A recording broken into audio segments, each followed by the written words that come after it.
Her office was silent, except for the alarm pulsing on the screen. Red letters flashed. Danger, system breach. She sat frozen, the woman who once controlled everything. Now powerless.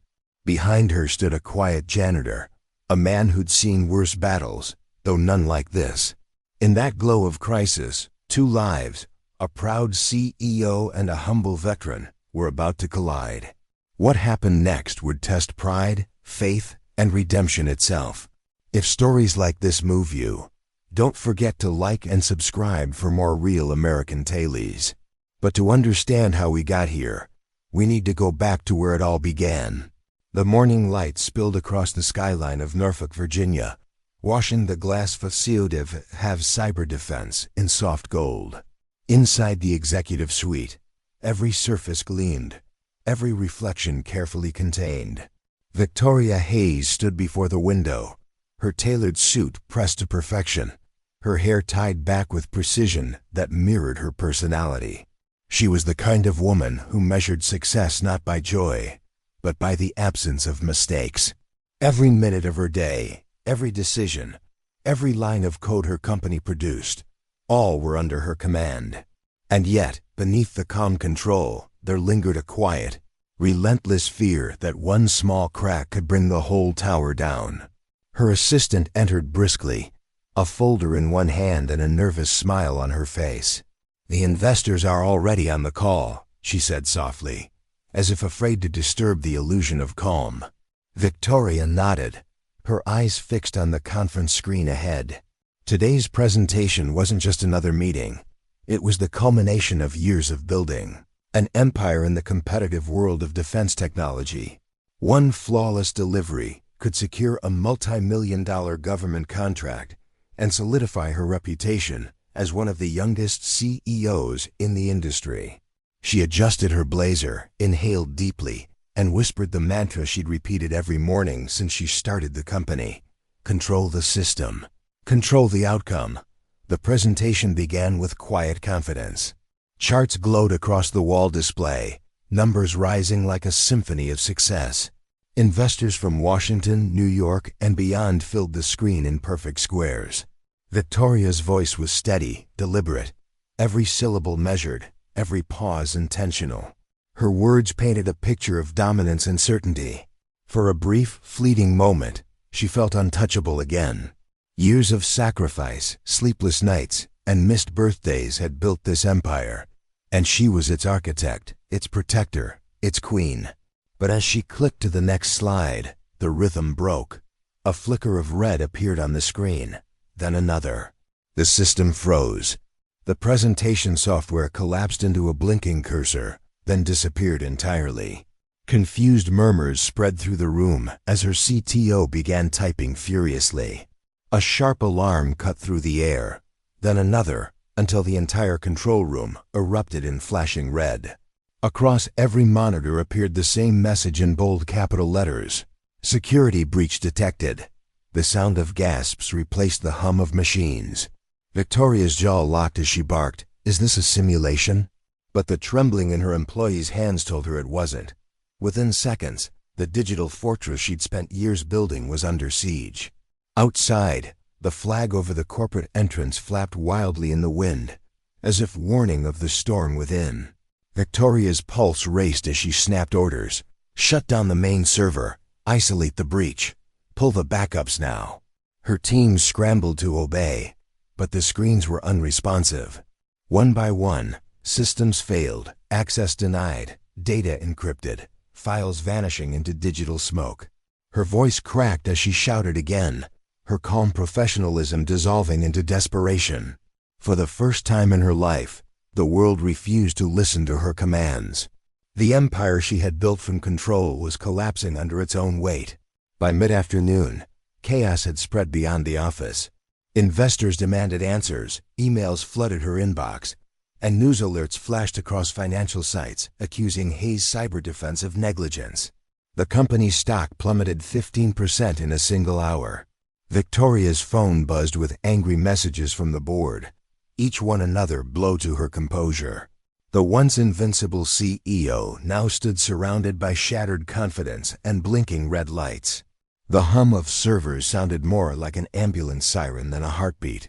Her employees whispered in corners, exchanging fearful glances that cut deeper than words. She retreated to her office and closed the glass door, desperate for silence. But even there, surrounded by awards and spotless order, she felt the chaos pressing in. She stared at her reflection, the picture of success now cracked by exhaustion. Her fingers trembled as she reached for the coffee cup, now cold.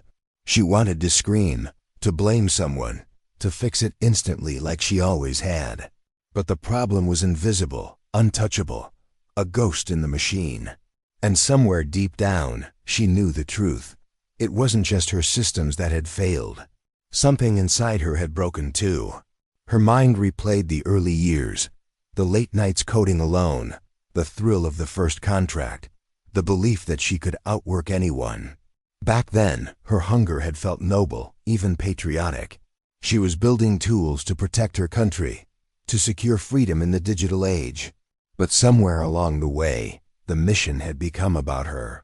She didn't protect anymore, she controlled. And now, as the alarms blared again, she felt the irony burn through her chest. She had spent her life building security for others, but no one had built any for her. She called her coup Ellen Marsh, the one person she thought she could still trust. Ellen's calm voice came through the speaker, assuring her that everything would be fine. "We'll handle it, Victoria," she said, her tone soothing, almost maternal. "Get some rest. You've done all you can today, but rest was impossible." Victoria's eyes scanned the room, the framed military certificates on the wall, the flag outside the window, the endless blue horizon beyond. For the first time, all of it felt hollow. The control she worshipped had become her cage. When the last of her staff left for the night, Victoria remained. Alone in her office, the lights dimmed to a soft glow. The city outside carried on, distant traffic, the whistle of the bay wind, a church bell echoing from somewhere she couldn't see. She lowered her head into her hands, her voice breaking in a whisper. "God, please, just give me one more chance to fix this." She wasn't a woman who prayed, not until now. And though she didn't know it yet, somewhere down the hall, an old janitor with worn boots and a quiet faith was about to become the answer to that prayer. The office building was nearly empty, save for the low hum of machines and the soft squeak of rubber saws against tile. Samuel "Sam" Brooks moved methodically down the hallway, mop in hand, the faint scent of disinfectant trailing behind him. He had served 23 years in the U.S. Army, most of them in communications and signal intelligence.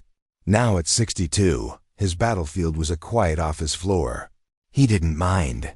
After decades of noise, there was something peaceful about silence, about serving in small ways that didn't require medals or orders. But tonight, that peace felt uneasy. The glow from the computer screen still pulsed red, the kind of warning light a man like him could never ignore. He paused outside the server room, his mop handle tapping lightly against the floor.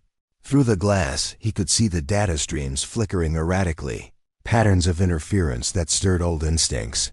He leaned closer, watching the code scroll in cascading lines. The rhythm was too deliberate, too precise, to be random.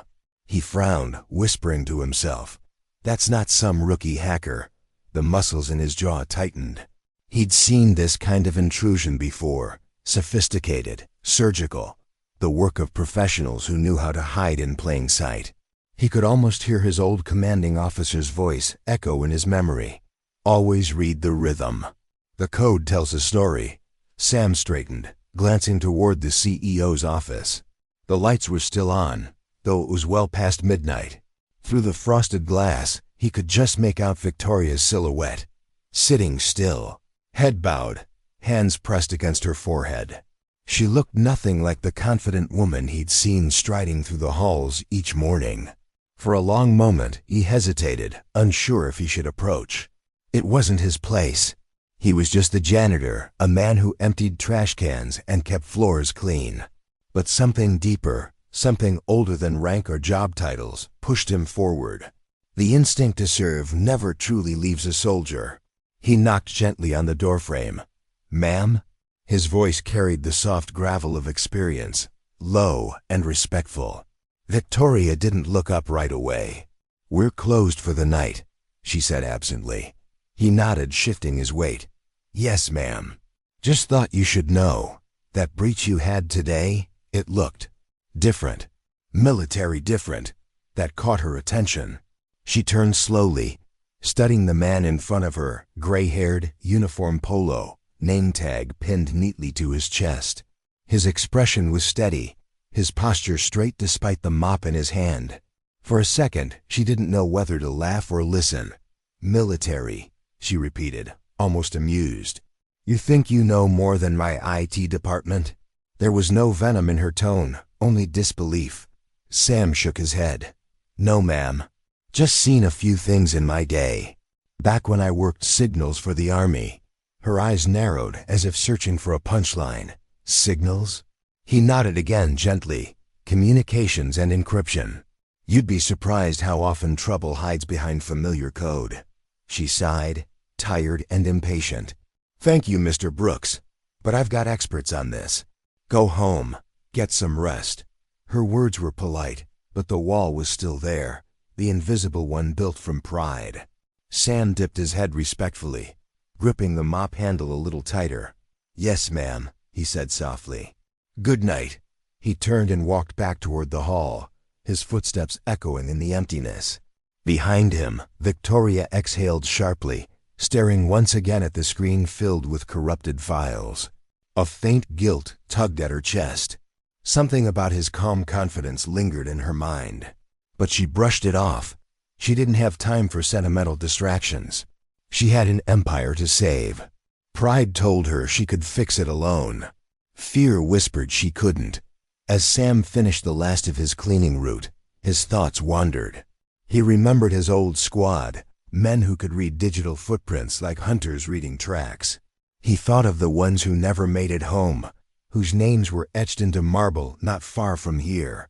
Every time he saw the American flag outside the building flutter in the breeze, he thought of them. Service didn't end when the uniform came off. It lived quietly in men like him, who still believed in duty even when no one was watching. And tonight, that duty tugged at his conscience stronger than ever. He paused by the window overlooking the bay. The reflection of the city lights shimmered against the dark water, and somewhere in the distance, the faint toll of a church bell carried through the fog. Sam whispered a small prayer, asking for clarity, not for himself, but for the woman behind that glass office door. He didn't know her story, but he knew the look of a soul on the verge of breaking. He'd seen it in soldiers, in fathers, in men and women who thought strength meant never asking for help. Sometimes, he thought, God sends you into someone's path not to preach, but just to stand quietly until they notice. As he packed up his cart, he glanced one last time toward the CEO's office. The lights were still on. The hum of computers filled the silence like distant thunder. Sam made a decision then, small, quiet, but resolute. Tomorrow he would look deeper into those system logs, not because it was his job, but because something told him the truth needed a voice. He didn't expect thanks. He didn't even expect to be noticed. But a lifetime of faith had taught him that sometimes the smallest acts of service can change the biggest destinies. He turned off the hallway lights, leaving only the faint glow of the emergency exit sign reflecting off the polished floor. The mop bucket sloshed softly as he pushed it toward the elevator. The building felt like a wounded animal, breathing shallow, waiting for dawn. As the doors closed, Sam glanced upward and whispered again, "Lord, guide her tonight." Down the corridor, unseen and unheard, Victoria sat alone in her glass fortress, unaware that Grace had already walked past her door, wearing work boots, carrying a mop, and carrying the quiet heart of a man who still believed in miracles. Morning broke without mercy, and the damage spread like brushfire through dry fields. Financial channels flashed headlines about lost data and shaken contracts, while client inboxes filled with leaked fragments that should never have seen daylight. Investors who had once praised Victoria's precision now questioned her judgment, and every ringtone felt like a gavel striking wood. She moved from call to call, her voice steady by force of will, but the tremor underneath gave her away to anyone who had ears to hear. The company wasn't just bleeding money. It was bleeding trust. And trust is what defense work is built upon. Ellen Marsh arrived early, hugging a laptop and a sympathetic smile that played like soft music in a storm. She touched Victoria's arm and murmured assurances, speaking of crisis playbooks and reputation triage, the language of a friend who had weathered many long nights at her side. She took meetings in the outer office, soothing junior managers with a confidence that felt like shelter. Yet in each suggestion, there was the slightest pull toward delay and audit postponed. A forensic step rearranged, always framed as protecting the brand from premature conclusions. To a tired leader, that brand of comfort felt like oxygen. The media cavalry found its angles by mid-morning, stacking words like catastrophic, negligent, and compromised beside the company name. A pundit on a finance show called it a preventable meltdown, and that phrase ricocheted through Victoria's mind with every vibration of her phone. Someone compiled the firm's contract history and published a timeline that made her life's work look like a column of dominoes, just now tipping. She paced the glass corridor that overlooked the water, watching whitecaps blink under a cold sky. And for the first time she wondered if the view from the top had been a mirage all along. Inside the war room, the engineering team tried to thread code back together with caffeine and stubbornness. Every minute, another alert spiked, another dependency failed, another backup returned corrupted or incomplete. The air smelled like burnt coffee and fear. Victoria gave orders with clipped clarity: containment here, verification there. But the difference between command and control became painfully clear. Command is what you say. Control is when creation obeys. Today, creation would not obey, and the fact she could not bend it back into line cut deeper than any headline. In a hallway conversation that felt oddly choreographed, Ellen proposed a media pause, 36 hours without public comment, long enough to let the facts settle. Victoria's first instinct was to reject it out of pride. But there was a fatigue in her bones that argued for quiet, and a softer part of her, wounded by the morning's verdicts, wanted to believe in the gentle wisdom of restraint. Ellen's hand rested briefly at her elbow, a gesture that looked like loyalty from the outside.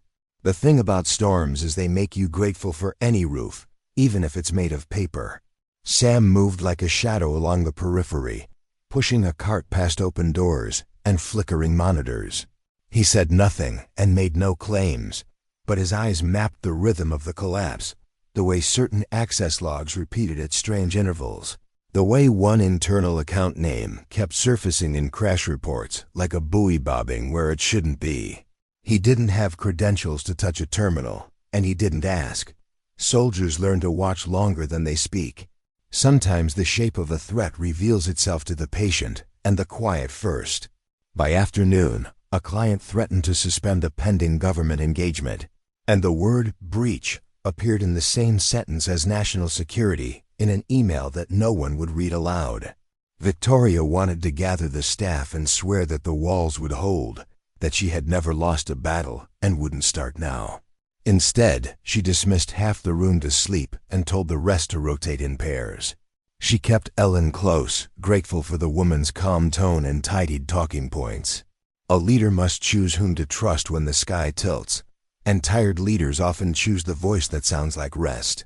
The first tangible sign of treachery arrived as a whisper, a set of file hashes that matched archives which should have lived only on cold storage.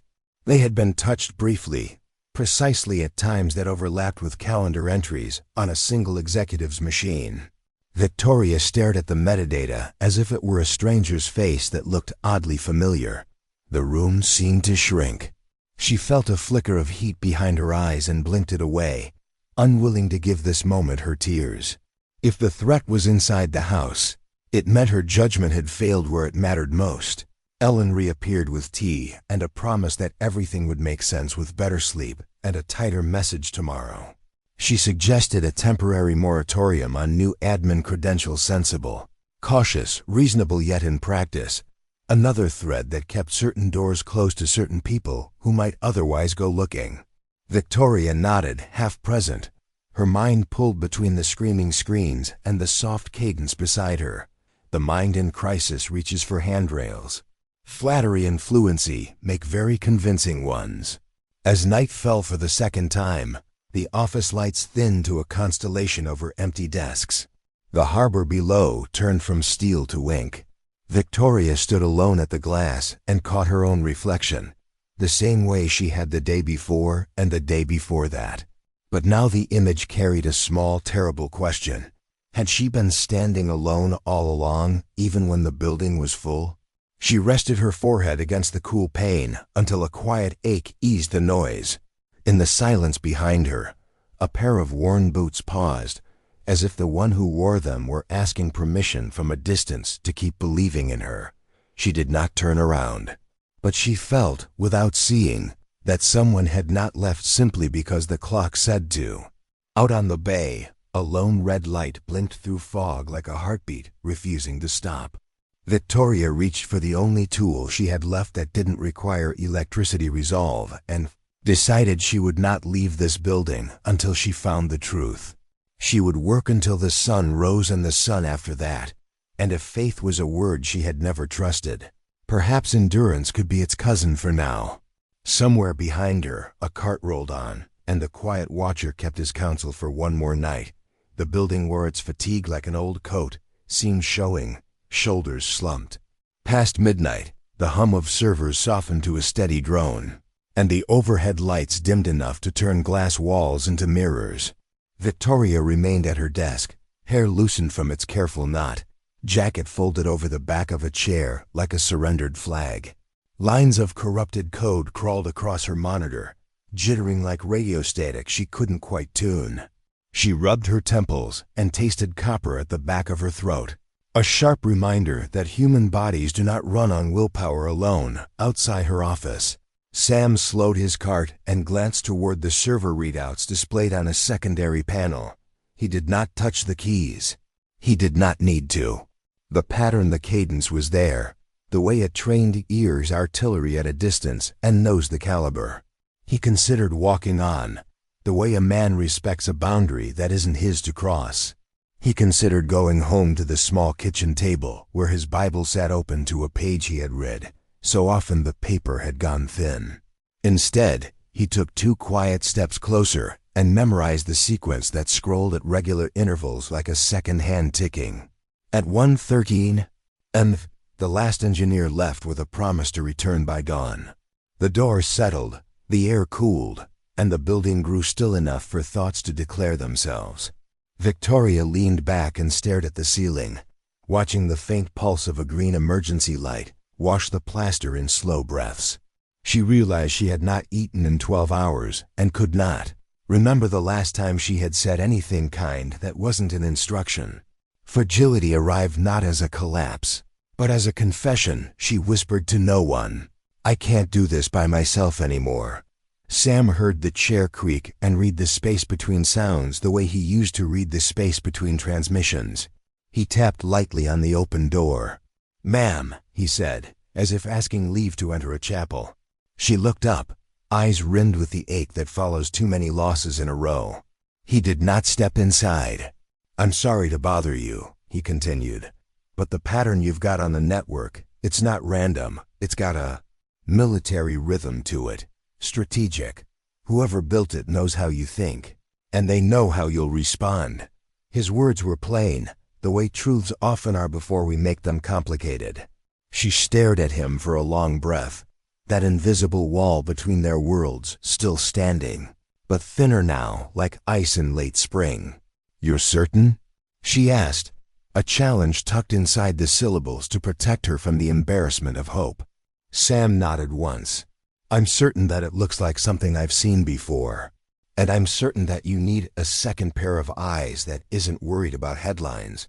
Silence gathered between them, not empty but expectant, like the moment a congregation takes before the first note of a hymn. A leader's face is a map of the choices she would rather not make. Victoria weighed pride against survival, and for the first time, found pride wanting. If I gave you read-only access to a subset of the logs, she said slowly, could you tell me whether we're dealing with an inside route or an external vector masked to look like one? Sam held her gaze without presumption, a soldier awaiting orders from a commander he intended to honor. I can try, ma'am, he said. And I'll tell you the truth even if you don't like it. She exhaled through a weary smile that almost remembered how to be human. They set up at a side terminal away from the main cluster, a small island of light in a sea of sleeping desks. Sam moved with the care of a man handling keepsakes, not code, mindful that every file represented trust given and trust returned. He traced the intrusion's backbone across timestamps that lined up too neatly with internal maintenance windows. He pointed to a signature embedded in the encryption that looked like nothing and exactly like everything to those who knew what to see. This isn't just surgical, he murmured. It's familiar. Like someone had the keys and wanted it to look like they didn't.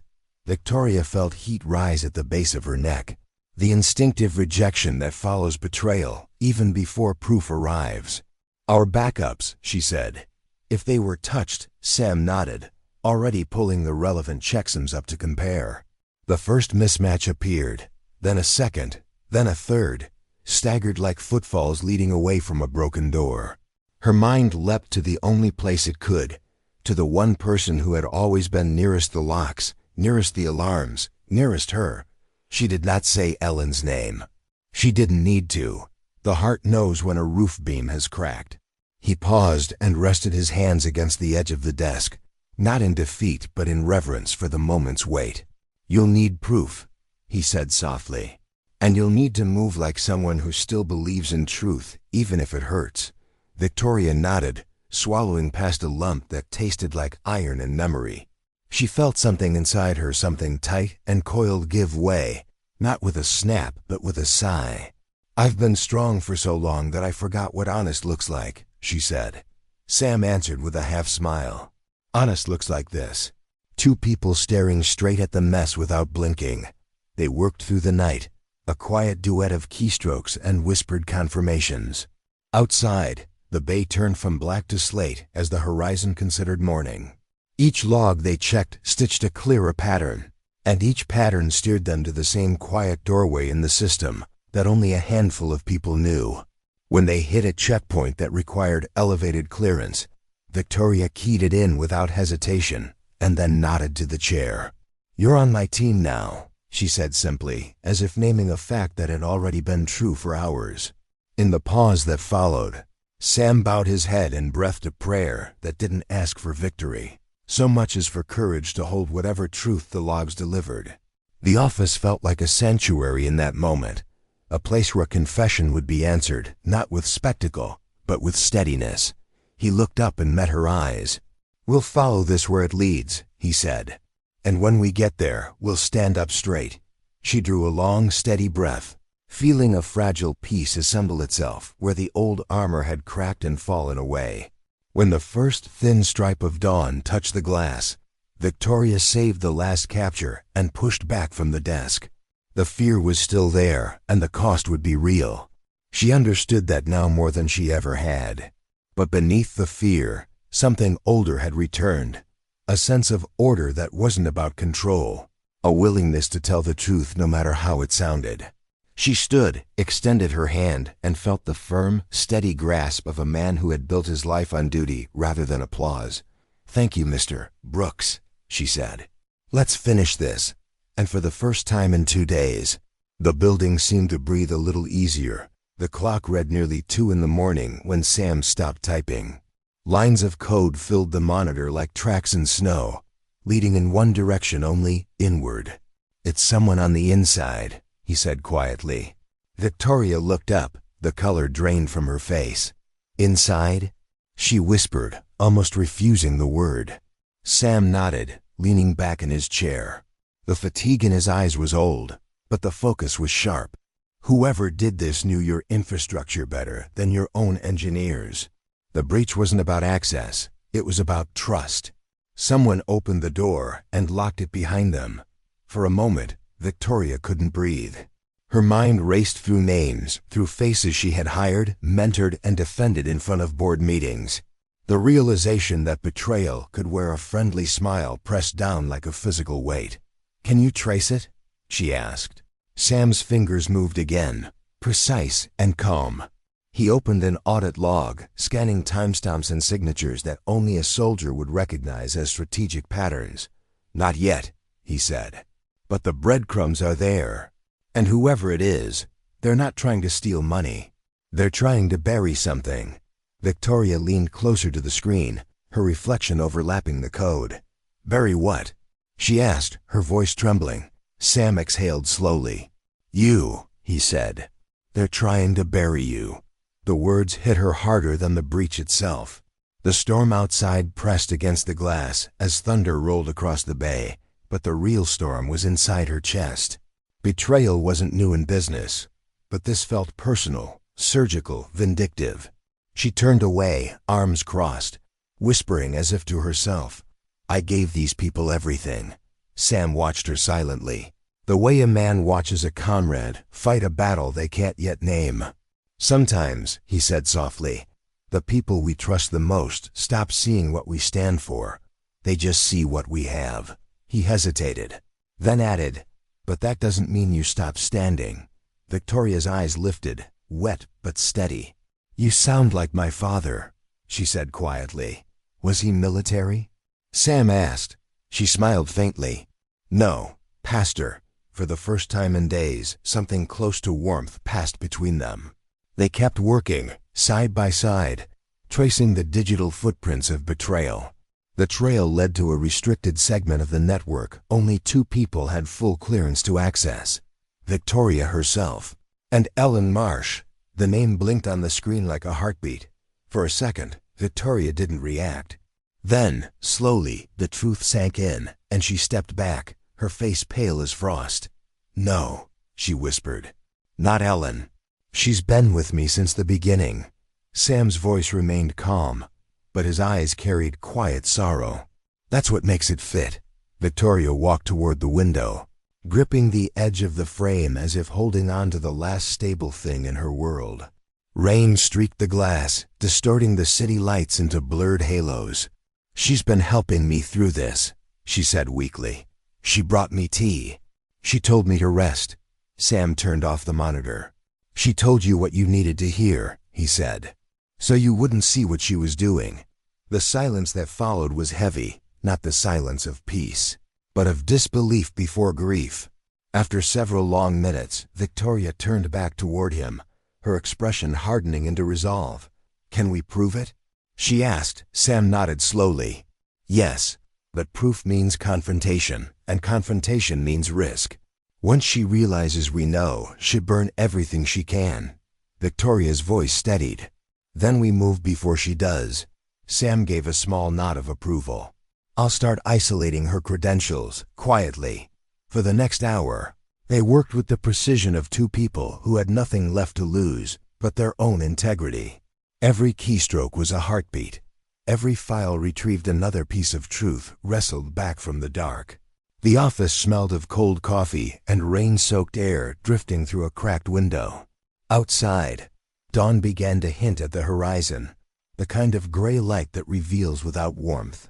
By the time the sun rose, Victoria was staring at undeniable evidence: a string of transactions, encrypted transfers, and deletion logs, all tied to Ellen's admin profile. Her stomach turned. "Why?" she murmured. Sam closed the terminal softly. Money may be power, or maybe she just forgot who she was supposed to protect. He looked at her gently. "The question isn't why she did it, ma'am. It's what you'll do now that you know." Victoria sat back, exhaustion replacing shock. She had spent her entire life mastering systems, controlling outcomes, preventing surprises. But this betrayal, wasn't a bug she could patch. It was a wound. And yet, beneath the pain, something else began to stir. Maybe this was her chance to rebuild not just the company, but herself, from truth instead of fear. "We finish it," she said finally. "We bring it all into the light." Sam nodded. "Then I'll stay until it's done." Ellen Marsh arrived early, her smile unchanged, her tone sweet as ever. She carried 2 coffees, one for herself and one for Victoria, as if nothing had shifted in the air. "Rough night?" she asked cheerfully. "You look like you haven't slept." Victoria accepted the cup with a trembling hand, forcing a polite nod. "I didn't," she replied quietly. Sam stood a few feet away, cleaning a server rack, pretending to focus on his work. But his eyes flicked toward the exchange, watching the way Ellen's fingers hovered just a little too long near Victoria's desk. Every gesture looked innocent, but every instinct told him otherwise. By noon, the building felt like a pressure chamber. Ellen moved through the office with her usual grace, issuing calm orders, smiling at staff, checking systems she had already compromised. Victoria watched her, silent, the truth burning behind her composed expression. She thought of confronting her right there in front of everyone, of demanding an explanation loud enough to shake the glass walls. But something deeper told her to wait. Pride would have shouted. Wisdom whispered, "Not yet." Sam stayed close, keeping quiet but alert. He'd seen this before, not in offices, but in outposts, where betrayal often looked like friendship until the moment it didn't. Around 2 in the afternoon, he intercepted a sudden spike in data transfer logs. Ellen was attempting to delete the last surviving backup. "She's covering her tracks," Sam said under his breath. Victoria stood immediately. "Where?" He pointed toward the secure control room. They moved fast, silent as ghosts. The only sound the distant hum of air conditioning and the rhythmic click of Ellen's heels ahead of them. They reached the control room just as Ellen's screen flashed deletion confirmed. "Ellen," Victoria said, her voice steady but cold. The woman turned, startled but not frightened, just caught, like someone prepared for this moment. "Victoria," she said softly, tilting her head. "You shouldn't be here." Sam stepped forward, but Victoria raised a hand. The 2 women faced each other across a glowing monitor, its light casting sharp lines across their faces, one lined by exhaustion, the other by arrogance. "Why?" Victoria asked simply. Ellen's smile didn't falter. "Because you forgot who built this place with you. You took the credit, the contracts, the power, and left the rest of us cleaning up your mess." Victoria shook her head. "You sold us out to competitors. You endangered leaves." Ellen's laugh was bitter. "No, I just leveled the field. You thought you were untouchable. I reminded you you're not." The room was silent except for the hum of machines, a digital choir bearing witness to pride meeting its mirror. Sam stepped forward, voice calm but firm. "Ma'am, I've isolated the drive. She can't erase anything else." Ellen turned on him sharply. "And who are you?" "The janitor." He met her glare without flinching. "Yes, ma'am," he said. "The janitor who stopped you." For a moment, even Ellen had no words. Victoria looked at Sam, then back at Ellen, and in that instant realized something profound. The titles didn't matter anymore. Truth did. Ellen lunged for the keyboard, but Sam was faster, cutting the power to the system before she could act. The lights dimmed, the screens flickered, and silence flooded the room. Victoria took a step closer. "It's over," she said quietly. "You're finished." Ellen's shoulders stiffened, her voice suddenly sharp. "You think this makes you righteous? You're no better than me, Victoria. You used people. You climbed on their backs." Victoria didn't argue. She just looked her straight in the eyes. "You're right," she said softly. "I did, but I'm done climbing." The words hung in the air like a confession and a verdict at once. Security arrived minutes later, summoned quietly by Sam. Ellen didn't resist. She just smirked as they led her away, her silence louder than any apology. When the door closed, Victoria stood in the stillness, the weight of years pressing down on her. "She was my friend," she whispered. Sam stepped closer, but didn't touch her. "Then let that be what it was, not what it stays." They walked back to the office in silence. The crisis wasn't over. There would be media, investigations, consequences. But the worst part was done. The truth was no longer hiding in shadows. As the servers rebooted and the last traces of corruption cleared from the monitors, Victoria sank into her chair, staring at the faint glow of restored systems. "We saved it," she said quietly. Sam shook his head. "No, ma'am," he said gently. "You saved yourself." That night, when the building finally fell quiet, Victoria found Sam kneeling in the chapel down the street, the flicker of candlelight dancing against the veteran plaques on the wall. She didn't speak. She simply sat beside him, her hands clasped, her head bowed. Neither prayed aloud. They didn't need to. The silence said enough. Humility, forgiveness, and the kind of peace that doesn't erase pain, but transforms it into strength.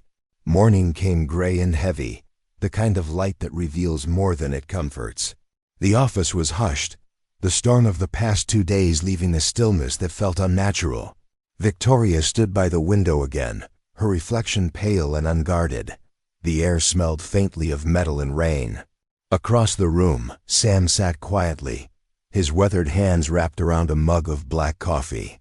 They hadn't spoken much since Ellen was taken away, but silence between them no longer felt empty. It was understanding.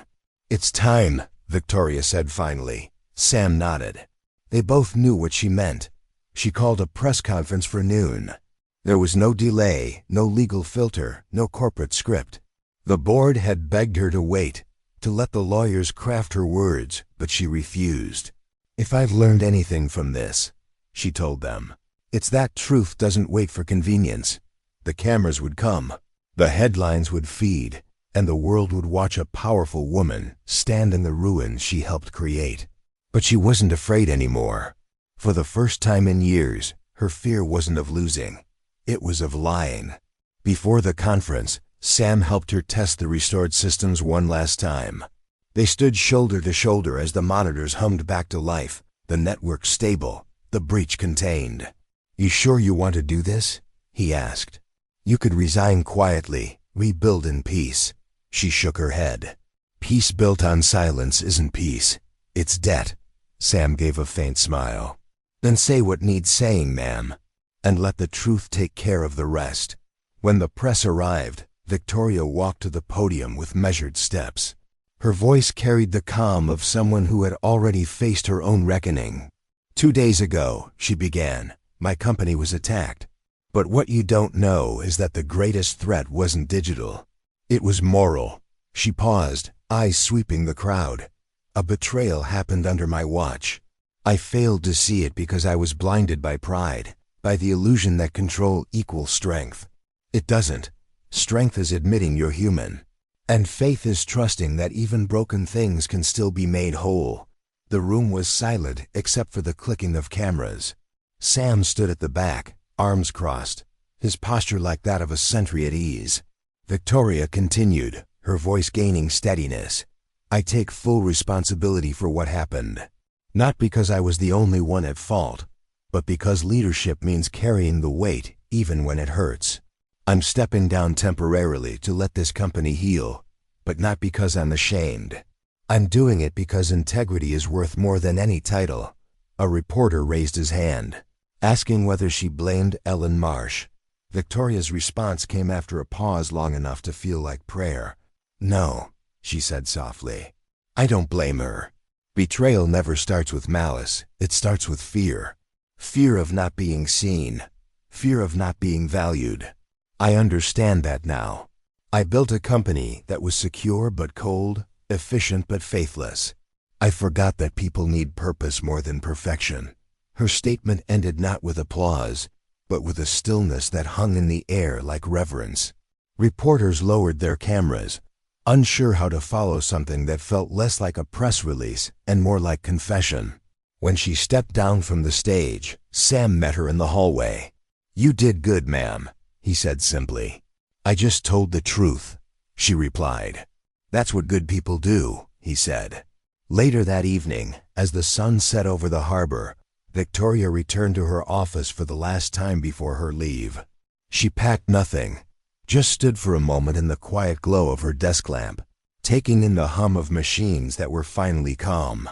She thought about how much she had lost, and how strange it was that in losing it, She had regained something she didn't know she'd misplaced, her soul.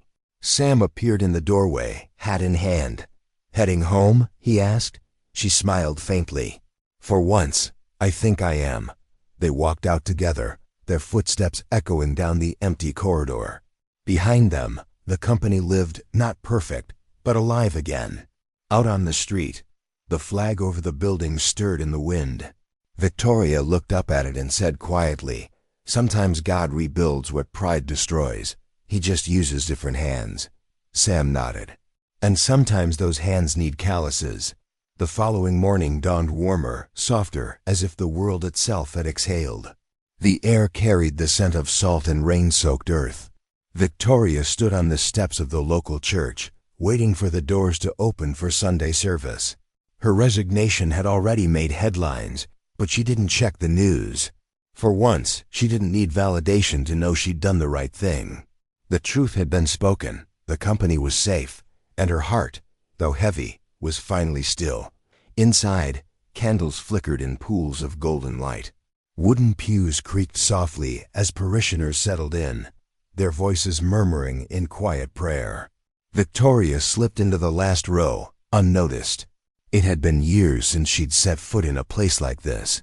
The smell of old wood and hymn books brought back memories of simpler days, of her father's gentle sermons about grace, about forgiveness, about how sometimes strength is just another word for surrender. Halfway through the service, she heard a familiar voice join the choir. She turned slightly and saw Sam standing near the back, his head bowed, lips moving quietly to the words of an old hymn. Amazing Grace. How sweet the sound. His voice was low and steady, carrying the kind of conviction that comes not from religion, but from experience. She closed her eyes and let the melody wash over her, the words finding their way into the cracks left behind by fear and failure. After the service, she waited for him outside beneath the church's old oak tree. "Didn't expect to see you here," she said softly. Sam smiled. "Didn't expect to see you either, ma'am.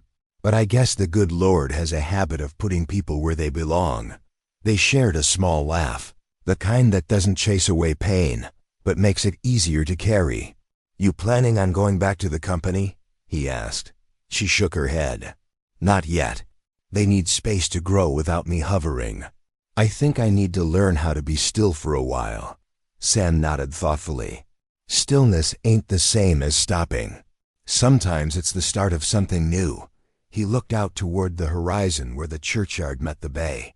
"You ever think about what's next?" She smiled, eyes following his gaze. "For once, I don't have to. I'll just wait for the door that opens." Her voice softened. "And when it does, I'll walk through it, hopefully a little humbler than before." They talked for a while about simple things, about the veterans center down the road, about the small community programs he volunteered for, about how faith was more about action than words. Before they parted, Victoria reached into her bag and handed him a small envelope. "What's this?" he asked. "A thank you," she said, "for saving more than just a company." Sam chuckled softly. "Ma'am, I didn't save anything. I just reminded you it could be saved." Later that week, the company issued a quiet announcement. Samuel Brooks had been hired permanently, not as janitor, but as senior cybersecurity advisor and veteran outreach coordinator. Victoria's final act before stepping away was signing his contract, her signature written with peace instead of pride. The office buzzed with a calm productivity that hadn't been there in months, and in the corner of the lobby, the American flag fluttered above a new plaque that read, "Integrity is the true security." On her last day before leaving town, Victoria stopped by the church once more. The evening sun poured through stained glass, painting the pews in color. She lit a candle and whispered a quiet prayer, not for success, but for gratitude. Behind her, she heard footsteps, slow and familiar. Sam stood a few feet away, his cap in his hands. "Heading out?" he asked. She nodded. "For a while," he smiled gently. "Then go in peace, ma'am. You've earned it." As she stepped outside, the coastal wind brushed against her face, carrying the sound of gulls and the hum of distant ships. She looked up at the horizon, the sky stretching wide and forgiving. For the first time in her life, she didn't see limits, only grace. And somewhere behind her, in that quiet chapel, a candle burned steady and bright, a small flame for redemption, for faith, and for the humble truth that even the strongest walls can fall so that light can finally get in. Days passed like the tide, steady, quiet, unhurried. The storm that had defined Victoria's life had finally broken, leaving a calm she didn't yet know how to fill. The phone still rang, messages still arrived, and the company she had built continued forward without her. But for the first time in years, she didn't rush to answer. She spent her mornings walking the shoreline just beyond Norfolk's harbor, the salt air tangling her hair, the sound of waves whispering things the city never had time to say. Each step felt like a prayer she didn't have to speak aloud. Sam, meanwhile, returned to his modest routine. He repaired what could be fixed, replaced what couldn't, and offered quiet strength wherever it was needed. When the company formally rehired him, he didn't celebrate. He simply went back to work. But those who passed him in the halls noticed something different now. People greeted him by name, not title. Some still called him Mar, Brooks, others Sam, but all said it with respect. The man who once blended into the background had become the quiet backbone of the place, a reminder that humility and excellence were never opposites. One afternoon, Victoria stopped by unannounced. She didn't wear her old suit, and she didn't carry a briefcase. Just jeans, a sweater, and a calm that looked foreign on her. She walked through the lobby, now quieter than she remembered, and paused to look at the new plaque by the flag. Integrity is the true security. Her hand brushed against the polished brass letters, and a small smile curved her lips. It wasn't just her company anymore. It belonged to something greater, to the people who had chosen truth when it cost them comfort. Sam found her in the server room, standing in the same spot where their unlikely partnership had begun. "You know," he said, "this place runs smoother when it's not afraid anymore." She turned to face him, the reflection of the monitors lighting her eyes. "And I suppose that includes me?" He smiled. "Especially you." They stood in silence for a moment, not the awkward kind, but the kind that comes after a war finally ends. The air between them carried no tension now, only trust, forged through trial and tempered by grace. They left the building together and walked down to the pier.